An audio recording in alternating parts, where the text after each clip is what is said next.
Сәлем, құрметті селфи сұхбаттың көрермендері. Бүгін бізде қонақта әнші Бауыржан Ретбаев. Қош келдің.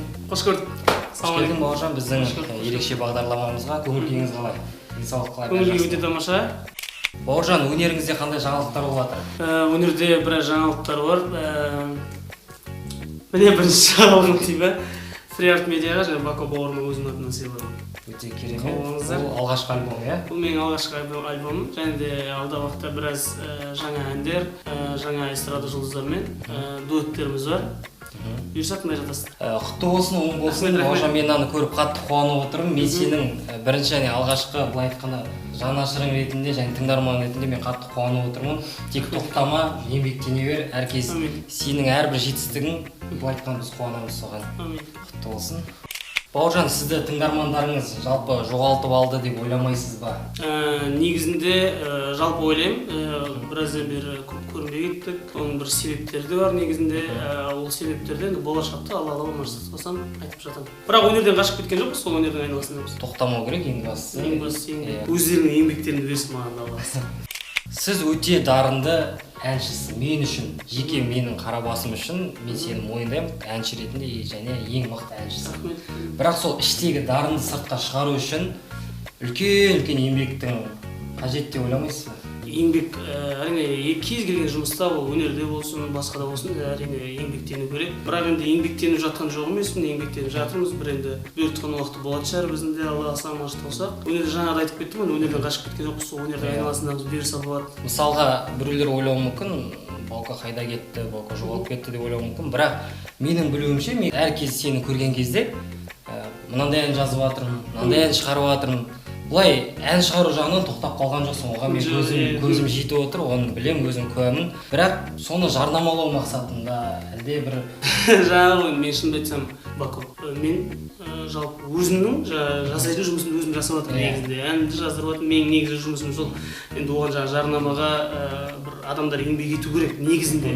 Бірақ енді өзіміз еңбек ету қолымыздан келеді, бірақ енді жаңағы менің әнімді ойбай шығарыңдаршы, менің әнімді салыңдаршы деп мен шынымды айтсам өзім істей алмайды екен жұмысты. Бірақ бұйырса енді Аллаға аманат болса, пиар менеджер деп жазамыз ғой, сондай бұйырса қазір директорым бар, Аллаға шүкір, қазір енді пиар менеджер аламыз ба деп ойдамыз. Сізді көпшілік Қазақстан дауысы арқылы танып бастады. Яғни сен өзіңнің талантыңмен өзіңді көрсеттің. Жалпы сол арзан атаққа құмар жандарға не айтасың?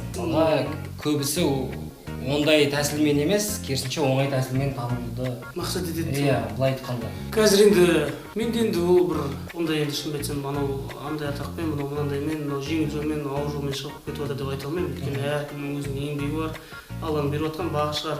Жалпы енді негізі қарым ашайтын жерлері де бар. Қазір өзің де білесің оны. Халық та біледі, оны өзіміздің әнші бауырларымыз, ағаларымыз, апаларымыз да біледі. Негізі көбейіп кетті жаңағыдай кішкене жеңіл әндермен істеп жатқан. Енді халыққа сол жағып тұрса, енді халыққа керек зат сол болса, біздер оған әңгіме айта алмаймыз. Сондықтан халыққа ұнаған сол. Сондықтан бәрімізде жалпы негізі халыққа жұмыс жасауымыз керек деген ойда мен жаңа тағы бір әңгіме айтып берейін. Осы жерде бұрыннан өзім кішкентайымнан жаңа ауыр әндерді жақсы көремін. Енді ауыр ән болғанда қалай жаңағыдай кішкене қатты айқайлап айтатын сондай әндер. Ол сөйтсек қазір халыққа керек болмас екен.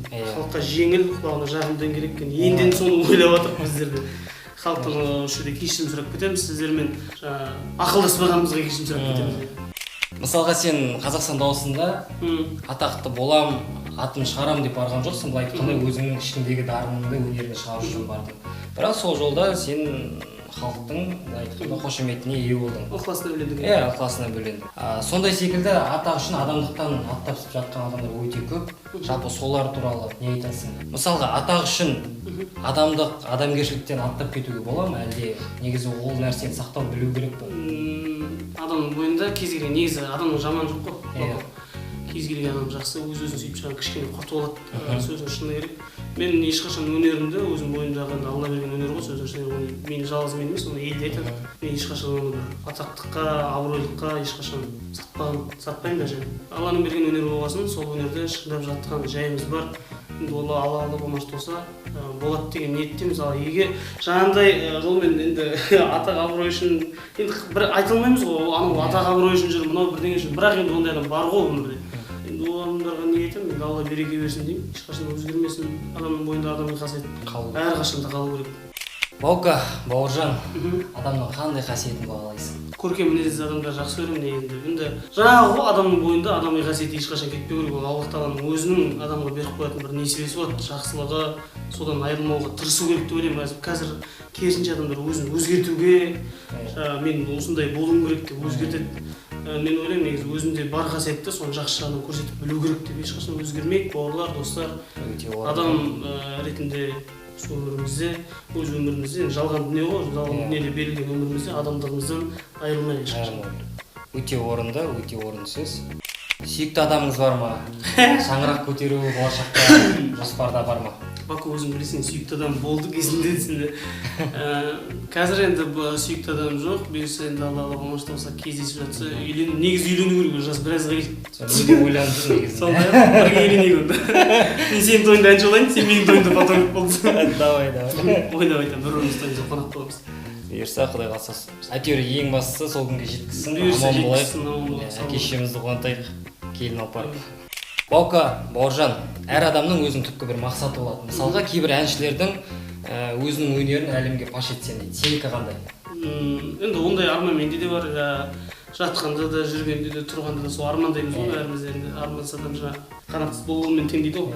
Жалпы енді арманым көп, енді оны адам айтады ғой, арман жан-жаққа шығарып болмайды деп. Негізі өзінің арманыңды істеген, оны іспен дәлелдеген жөн деп ойлаймын. Негізі бәріміздің де арманымыз бар, шетелге өзімнің өнерімді емес, мен халықтың өнерін дейінші, біздің қазақтың өнерін жалпы әлемге танытқымыз келеді.